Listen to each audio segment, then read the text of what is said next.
Mr. Speaker, first I want to say today that I am privileged to speak from the seat of the majority leader. Mr. Speaker. Because, Mr. Speaker, even when I sat on the seat, it is very warm, Mr. Speaker, unlike mine, which was very cold, Mr. Speaker. I didn't know the seats of Parliament have different warmth, Mr. Speaker. But Mr. Speaker, I don't foresee myself leaving this seat anytime soon. I don't see myself leaving this one anytime. But having said, Mr. Speaker, as you are aware and as you have alluded to, Mr. Speaker, there is a court ruling. A ruling of court consisting of 3-judge bench, Mr. Speaker. Mr. Speaker, a court ruling has only got 2 decisions, Mr. Speaker. There is no third way about it. One is to obey it, and secondly, if you have any avenue of appeal, you exercise that right of appeal, Mr. Speaker. There is no third way about it, Mr. Speaker. And the court ruling, what we went as Azimio after the election, after your decision here, Mr. Speaker, what took us to court was for the court to interpret for us the constitutionality of your decision on who is the majority party and who is the minority party in this House, Mr. Speaker. And the issue of the Speaker came in as obiter, Mr. Speaker. But what took us to court, we wanted to know, because when we arrived here after the election, we arrived here knowing very well that we are the majority party, Mr. Speaker. And we are the numbers. But midway, we ended up losing numbers through your ruling, Mr. Speaker. And that is what took us to court, to ascertain whether we are the majority and whether we are the minority.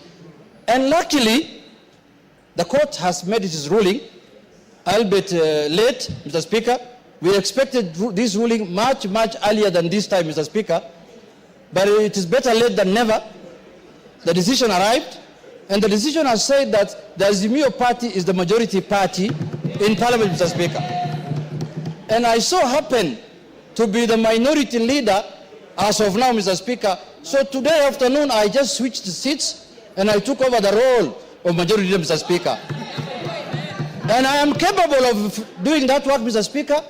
I have the capacity, I have the qualifications, I have the capabilities, I have the numbers in the House, Mr. Speaker, to lead, Mr. Speaker. I have everything what it takes, Mr. Speaker, to be the majority leader of this House, Mr. Speaker. But, Mr. Speaker, the issue that we need to exercise, to analyze, Mr. Speaker, is that, Mr. Speaker, I want to say this.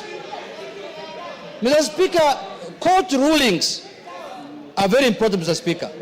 You remember after the election, we disputed the result of the election. We ended up filing a court case in the Supreme Court.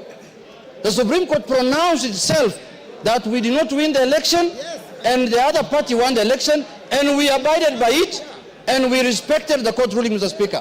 This court ruling also must be respected, Mr. Speaker. Because it's not like any other court ruling, Mr. Speaker. It's a ruling of the Court of the Republic of Kenya, Mr. Speaker.